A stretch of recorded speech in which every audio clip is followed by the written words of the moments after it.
Hello, people. This week is Adrift by Daniel Gibbs. Old Danny Gibbs. And I have to say, this one was a fun book. It was just fun.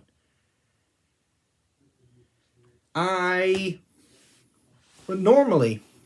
say normally as in before ye old YouTube channel, before I would just sort of read one subject until I got bored of it and then read something else.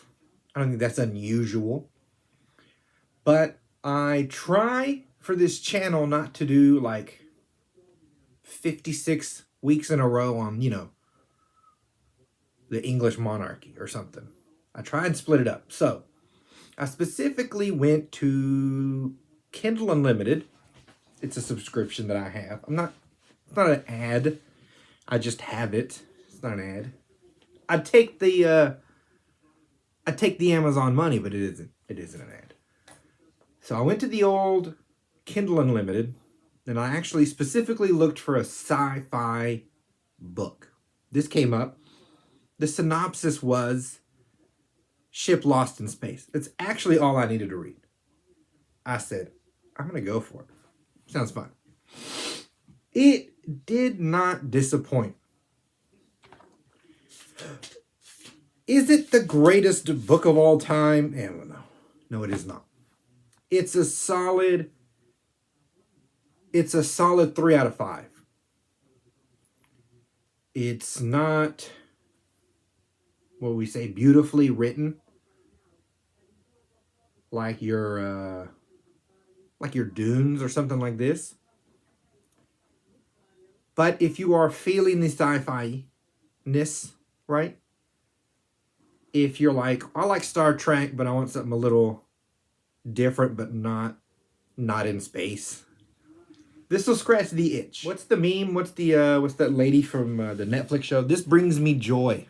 That's what this thing did. I started reading, and I was instantly smiling, and I smiled through the whole book, and I was happy with it. So when I bring up issues, they're just sort of thought issues. They don't hamper the book in any way somehow. Somehow I just enjoy myself. So, issues. What do I mean?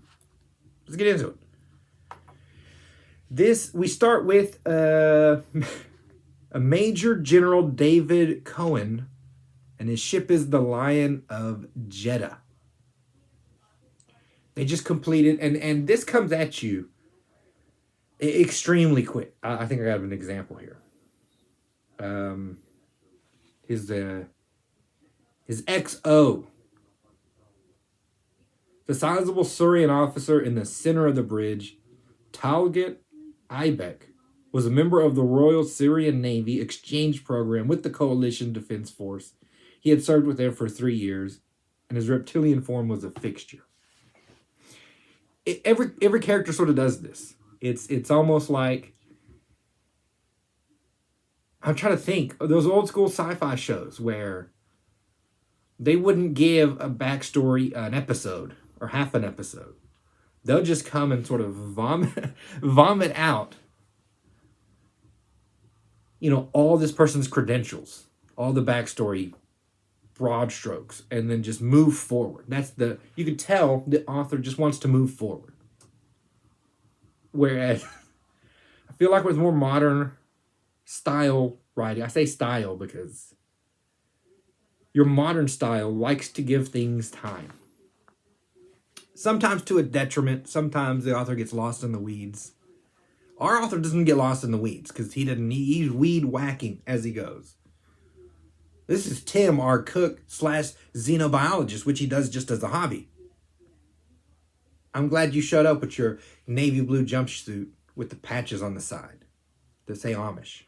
This kind of, it's just like, boom, boom, boom, boom. Let's move on.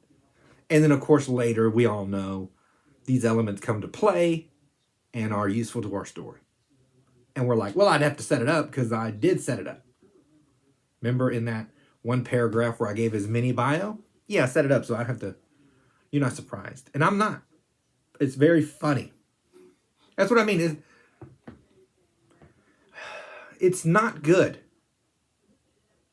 But you just move on, right? He's not pretending to make it better than it is. You can clearly tell where he wants to be is deeper in his subject matter, and if he has to just run through these things, he can. Now, if he'd have spent the time, this book should have been 2-3 times its length, and I, the reader, wouldn't have been upset. I guess that's what he's missing, maybe. I wouldn't have been upset at all. I think there's like 3 books worth of material, but we only get 1 book out of it.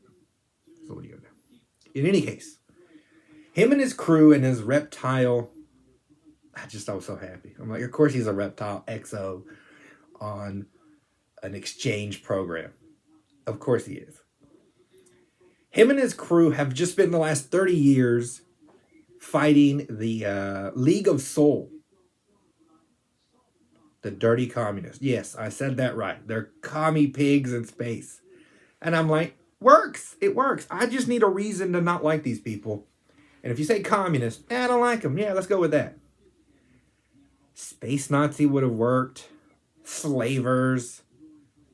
Your hostile, warlike aliens. All these things would have worked just fine. We all know this. That's the other thing. He hits tropes, like a wind chime. He just banging away on them. And somehow, and normally I do, I hate them. I hate the tropes. I'm like, give me something original. Move it. But what he does is like,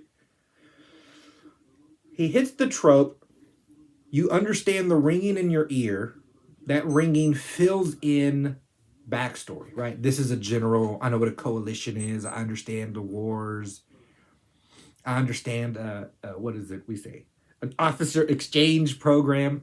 He uses the trope as like a shorthand for background character descriptions or event descriptions, right?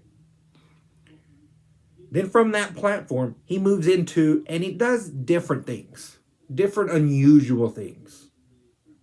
It's called the Lion of Jeddah. Our Major General David Cohen, he's in charge of this whole setup. He doesn't make him a captain. He makes him a Major General. Is a Jew. He's Jewish. And he makes a big deal about his Judaism and his faith. And for whatever reason, I think it struck me as different and new. Most sci-fi, they'll grab the elements, right? So I clearly know this is Christianity, but then we call it 12 different things and move forward. So the idea that we have our space world building and we just interject known religions was odd enough to me that it came off as new, if that makes sense. He's constantly talking to a rabbi. Again, new. Our commander isn't, he's not James Tiberius Kirk. He doesn't know all the answers. He is confident externally, but internally he has his issues and he leans on his faith to get through those issues. I'm like, that's very interesting. It's very fun. It's just a twist enough, like I said, on the tropes, that I'm happy to swim along in this world. So they've been fighting the League of Soul. They won, and this crew, this Lion of Jeddah and its battle force of 9 ships, something to this effect. They're cruising along it's a show of force and like a celebration of the end of the war. Hit a wormhole, let's go home. We all know what's coming. What is this beeping? We all know what's coming. Wormhole lights up. They get going. It lasts longer than it should. I think 45 seconds, which is not supposed to last more than like 2 or whatever. Now they don't know where they are. I mean, we do this on like page 3. And a lot of what I already said is, like I said, this quick fill in. I'm not wasting anyone's time. I understand there's a war. I understand all these things. Let's move on. We're on the other side of who knows where. It's a completely different galaxy. And I was just smiling as I read it. I'm like, of course we didn't wait. Of course the whole book could have been us leading up to this. He's like, nah, I'm going to just go right to it. I'm going to just jump right into the next galaxy. Exotic particle release, Lawrence drive, quark plasma. I'm like, you're singing my song, my friend. You're singing my song. I love made up space jargon. I love it. I absolutely love it. I love it as much as I love elves not liking dwarves. It's the way it needs to be. We cut back to Earth. Chapter goes, there's no titles, and it's just like, we following the captain. We're following 2 crew members in love. We go back to Earth, etc. It focuses on individuals. It's a good way to move a complicated story. But we cut back to Earth and how the Earth would react, or the coalition. I think at some point we nuked the Earth back in our history. I don't know. In any case, that's the coalition. Your flagship just disappeared along with the battle group. It's gone. And so there's some consternation there. But we don't go back to this till the very end of the book. Now, obviously, again, if you're a reader, you can see where this is going. It's going to cause issues at Earth. We're going to have this time crunch. They're going to end up back at Earth, finish off the war, do 2 things at once. Probably. I don't know. I'm guessing. I'm probably right. Very tropey, but it doesn't annoy you. It just doesn't annoy you. We are introduced to a Dr. Hayworth. Now,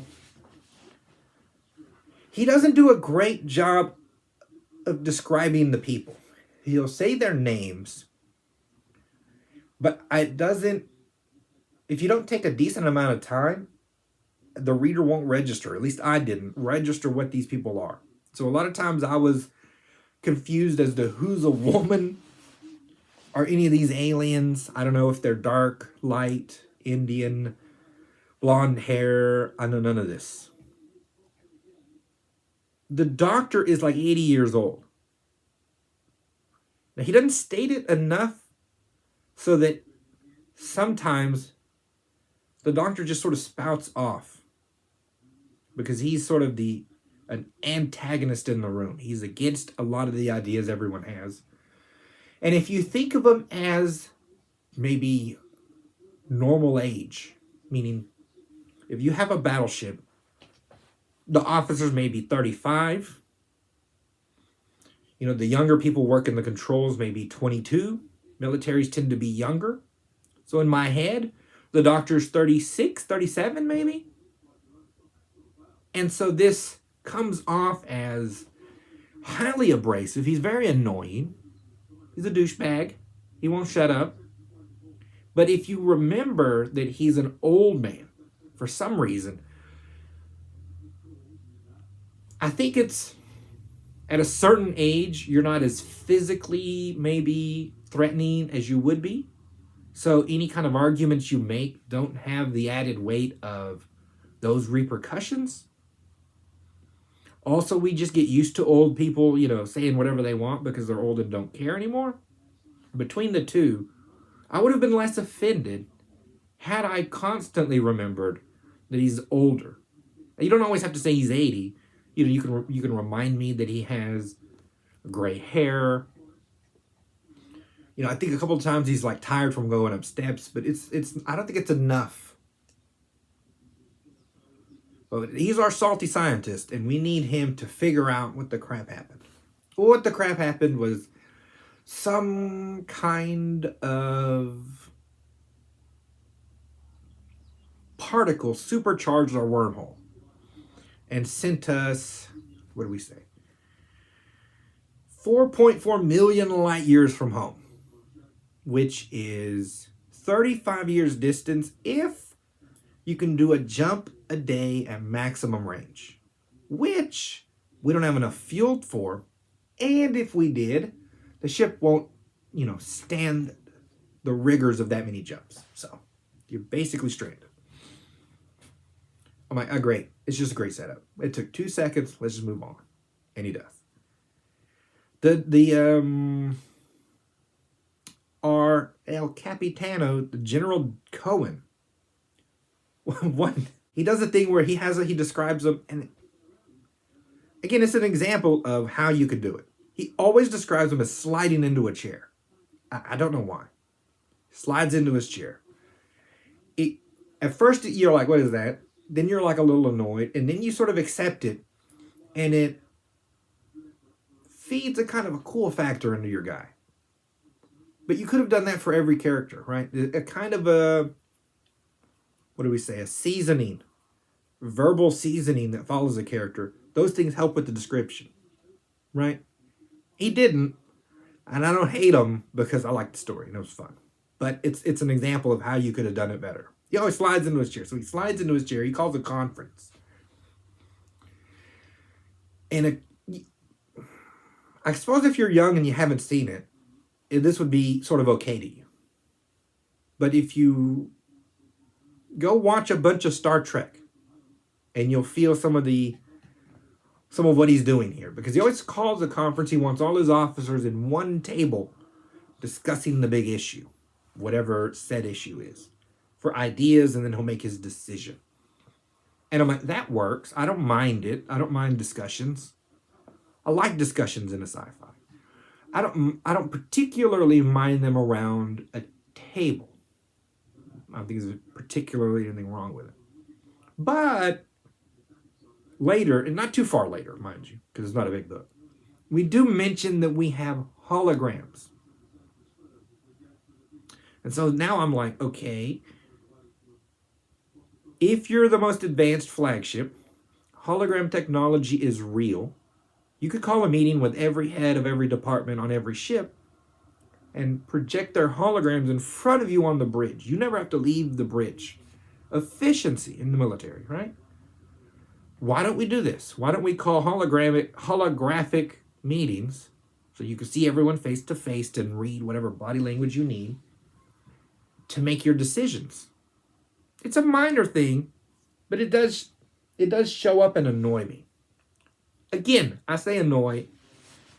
I'm not that annoyed. I was happy the whole time. Little things stick in your head. I probably shouldn't even say annoyed. I was just like, the thing you wonder at. Well, why do we do this? It's my mind at work in the world in a fun way, right? Sometimes it's in a way that distracts. This didn't distract me. I was never distracted. I guess it's because the trope angle worked so well that I have the right ringing in my mind constantly. So no matter what I think, those thoughts don't overpower the trope.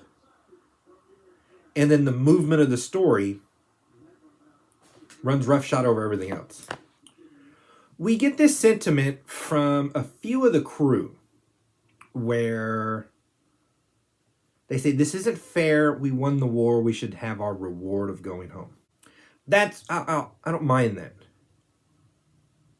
I guess what I was thinking about when I was reading it, because again, there's no setup to this conversation whatsoever. We just sort of bum rush right into it. I think part of me would have liked a wider spectrum of people to follow. There's 10,000 people on this ship, that's what they said. And then there's about 3,000 or 4,000 more on the other ship. So it's a lot of people. So that's why I say I think it could have been longer. You could have given me some, grunt level points of view. And that's your hoorah and this and that. You could keep more existential thoughts to officers. You could show loss from various levels when someone dies. You could show how the crew is handling being lost in space. I would assume most of them would handle it decent enough. There's not much you can do anyway, right? A grunt level soldier accepts that some of the stuff's out of his control. Officers might be more conflicted, right? All these things I think could have been explored. That's why I say the book should have been 2 or 3 times as long. I think I would have enjoyed listening to any of that. You could let them float in space for about another month or two and get a lot of this out. Let some angst build. This kind of thing. I mean, paper not that expensive, you know. You could sit and write it out. There's nothing wrong. I'm trying to think. I don't think there's anything wrong with it. I think you should have confidence to write your story. You can always pare it back down, but I really do.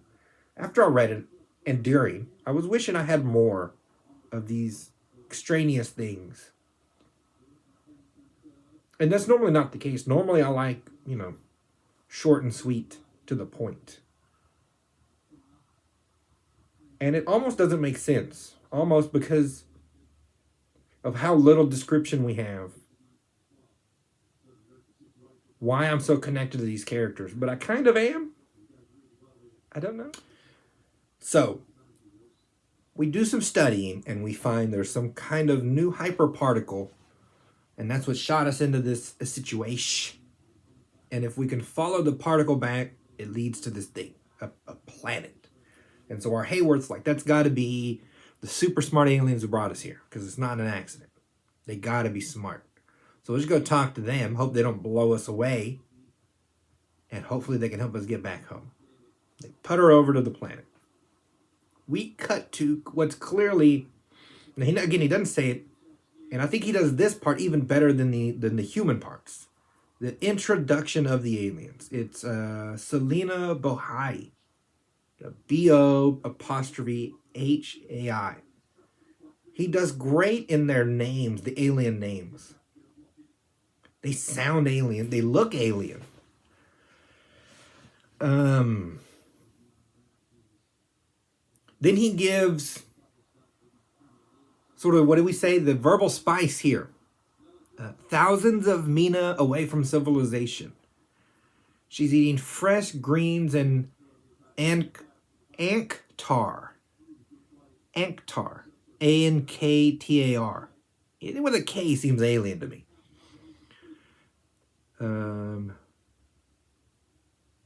They've been together like 2 or 3 cycles. Anytime you say in years, you say cycle, or she's 26 rotations years old. I'm like, I already know it's aliens. He set it up he used the verbiage, the outside verbiage and the situation to let us, we already going to assume it's some aliens. Between the verbiage and our assumption, we know they're aliens. So he knows that we know. And then he moves on and gives us sort of quick character development. We got 2 scientists at some random outpost watching for aliens. Eating, it's their lunch hour. They're eating normal. They understand each other from working together. Somebody's salty.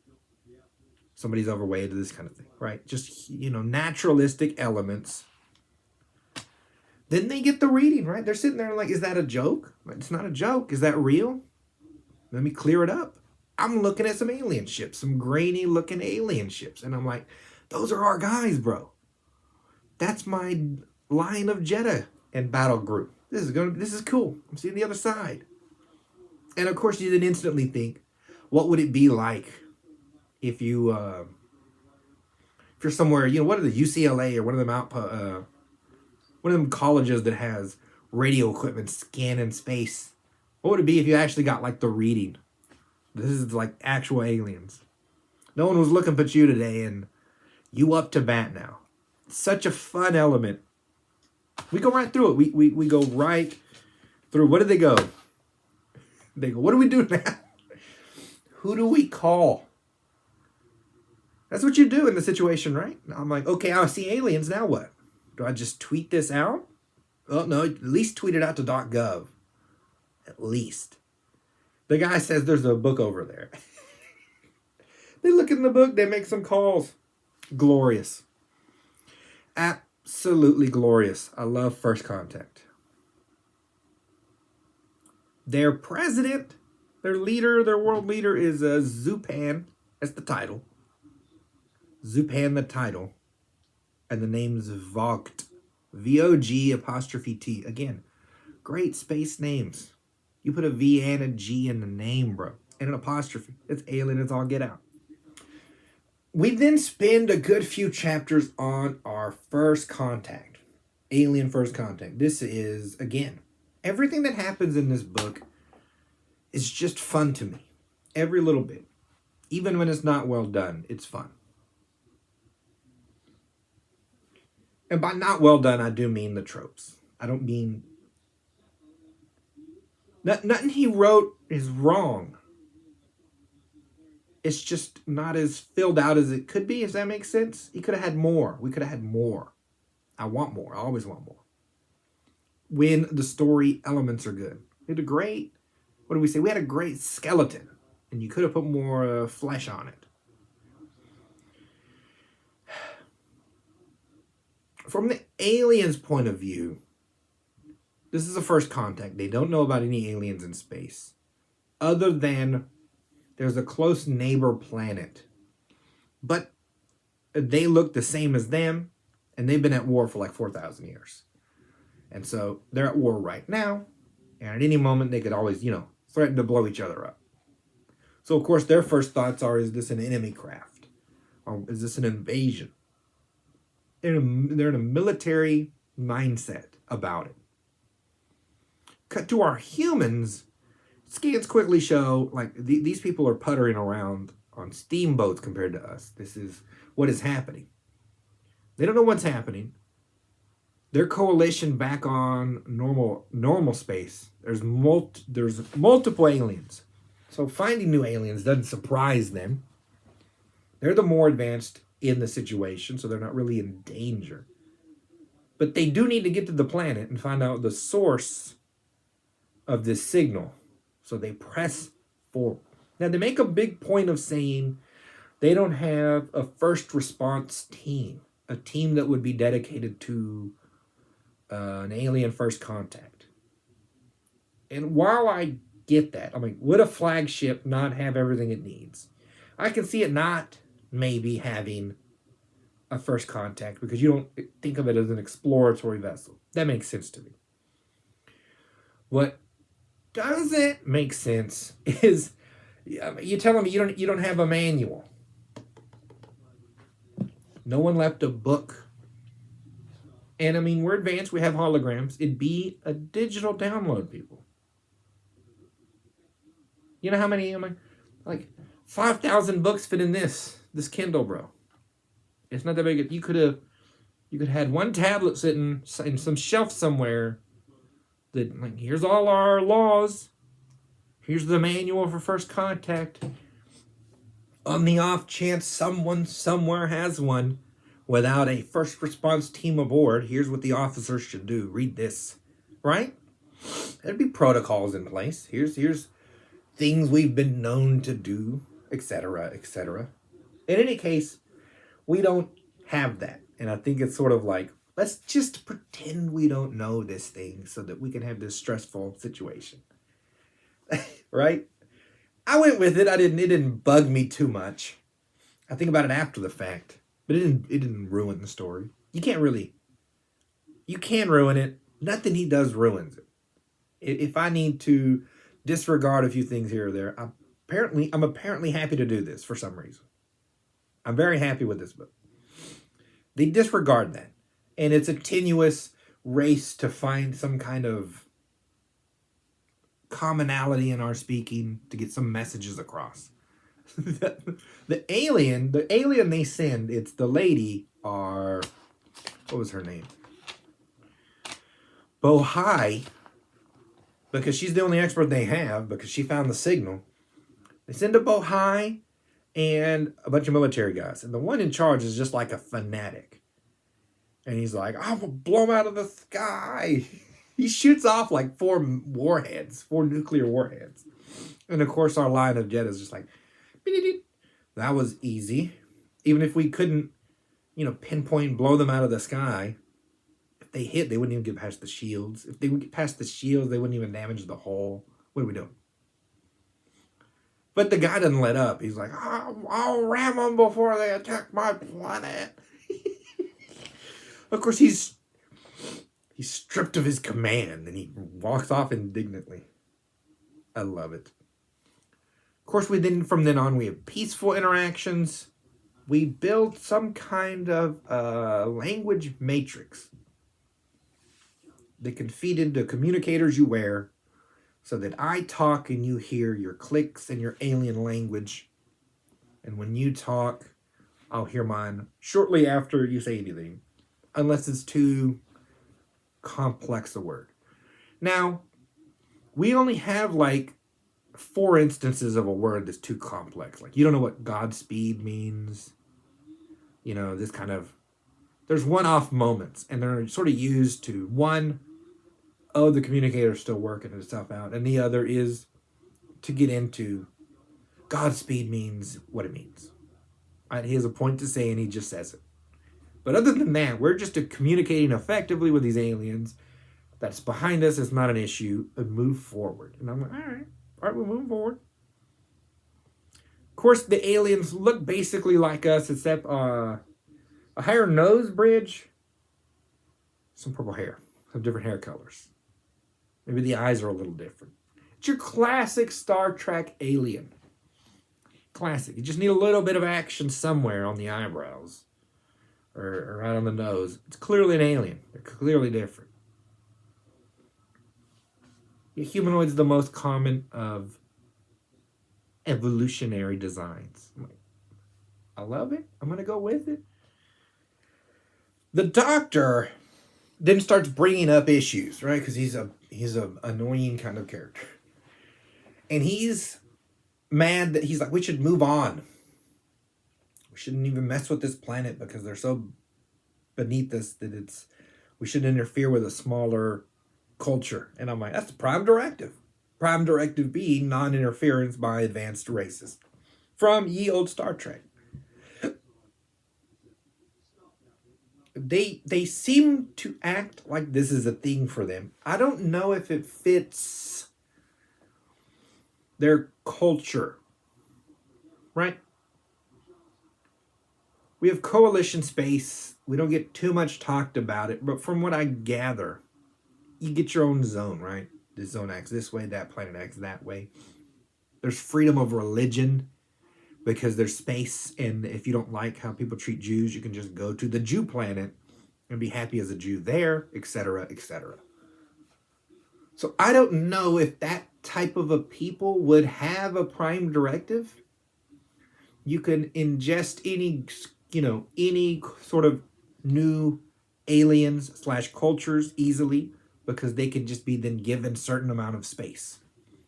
Wars come when people have space other people want, right? I need that land on that side of Italy. And I'm like, well, that's mine.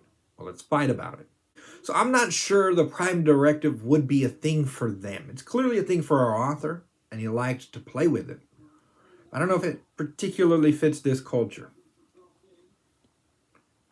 I mean, he makes a big point of everyone has the coalition patch here, and some will have Amish. Some have, I'm just imagining, like, why was an Amish person in space anyway? Why if you're Amish, are you even in the military? The crap happened to the Amish. Some are Christian, some are Jewish, some are non-denominational, atheist, alien, etc., etc. And he makes a big deal that the ship can deal with all of these. So it's like, I don't see how any of that would interfere with them knowing that there's new tech. And he'll use this excuse back and forth where, on the one hand, right, when they're like, can you give us some of your generator technology? We're like on these. We have this reactor technology, nuke-based or whatever, but your ships can go faster. Can you give us that tech? And he's like, I can't do it. Because you'll use it to make weapons or whatnot, and that's against our rules. And then 5 seconds later, he's like, normally I wouldn't do this, but we are, 4 million light years from home, so I'm sort of in charge. And it's like, you got to pick one or the other, right? At least be consistent in that. If you said, I'm 4 million miles from home, I'm going to do what I feel is right, knowing that I'm going to get back home and be judged on it, I can make sense of that. But to be wishy-washy, I don't like. I don't like the wishy-washy. But then I'm thinking, Because he goes and he talks to, what is it there? Zevlots and Zaevlots. Same with just one has an eye on it. Now you know they're over there. You now have ability to communicate. I don't understand why he didn't communicate with both of them earlier on. To show up here, show that you have a superior technology, and then communicate. Then go to the other one and do the same thing. And have open communications with both of them before you start whatever else you needed to start. Now, maybe food considerations. Maybe you didn't have time. I think you have time, though. In any case, he only deals with the one half of these twin alien sort of setups. They go down to the planet. The source is like a 30-mile tall or some crap obelisk. It's just huge. It's just huge. And it's full of all this kind of writing. And then on the writing, on there is written some Hebrew. The Hebrew word for God. And of course, our captain, being a Jew, is shooketh at this. But it's just like, boom, I'm shook. And then we sort of move on. Which, again, is another one of these places I think deserves more consideration from our author. I would have liked deeper discussions as to what finding an obelisk with the word of God in it that's millions of years old would do to a religious person. The doctor's constantly saying, this proves there's no God. He's like a big pushy atheist kind of situation. But we don't get into those discussions deep enough. We have some sort of superficial discussions on his faith, and then we just move forward. I would have even liked, okay, to the aliens, this is their most holy artifact. Which I'm not sure, because they say we're willing to bomb both planets into nuclear oblivion. But I'm like, if one of the planets had the obelisk and the other one didn't, that other planet I don't think would bomb their most sacred object. Right? Why would you set the planet that has your most sacred object into, radioactive Armageddon? Some of it doesn't hold up. But we never mention how the obelisk affects the other planet.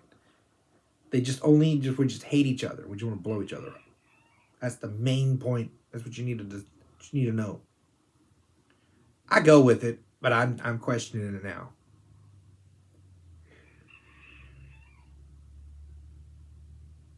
We end up, of course, terrorists show up. Lovely. They take over a missile silo and they shoot off some rockets. They have, 1,000 of these nukes in space and on the ground, ready to shoot off at the other planet. And the other planet is the same. We're just eyeing each other. Well, they shoot them off, and our Zupan's calling the other leader like, it wasn't us. It was terrorists. But he's like, F that. Shoot all of mine.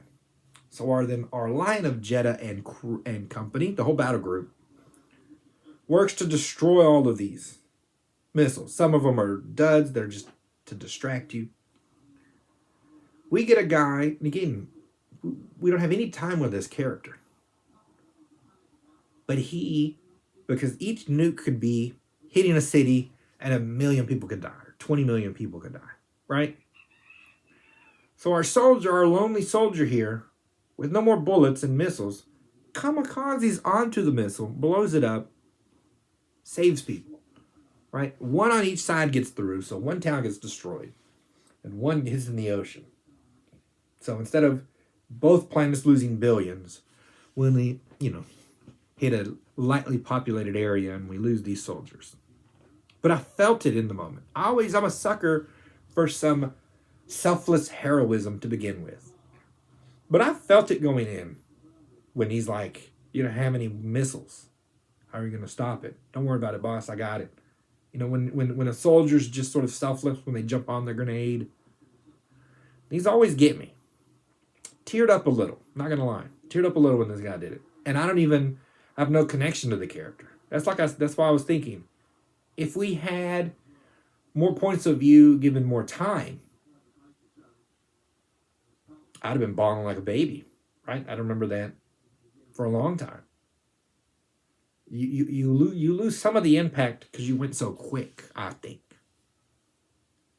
But he did. It is what it is. So they stop all these missiles. Then he calls this conference again, and he's like, we got to get out of here. Yeah, the doctor was right. Non-interference is the option. They're never going to stop fighting. And he tells the Zupan, like, we're done. We stopped all your missiles, but we're not doing that again. I'm leaving. Then, like, there's chaos on both planets. People are upending governments, and he's like, wait a minute. Instead of leaving, maybe now's our chance to strike and instill peace in these people. And so then he just about faces, changes his mind, and decides to stay. But the fact that he was going to leave, again, it's one of those moments that offsets the trope. And so then it catches me by surprise. It keeps the story fresh and alive. But then to about face on the offset of the trope is also catching me off guard. It did it super quick. So we went from leaving to staying. But we're not going to stay. What he ends up deciding is, I'm going to help establish peace between the two worlds as much as it can. Then I'm leaving 2 ships here, and we're going to build space elevators on both planets so that y'all can get ore or whatever else you need because your planets are depleted. But my crews are going to crew both techs, so neither of you get access to the, advanced technology, engines and whatnot. I mean, that makes sense. That's pretty cool. And then he's going to go off some other place in this galaxy and look for other symbols of these other obelisks and maybe find one he can study there. Which I'm like, I get what we're doing. The next book's going to be another space adventure. I'm going to read it. These are too fun not to read. But then I'm like, rationally speaking, now the peace has semi-been established and you've seen me as this sort of savior, I'm pretty sure I'd stay and study the one obelisk that's there, right? I'd be like, look, this is the payment for saving both planets. I'm going to take it.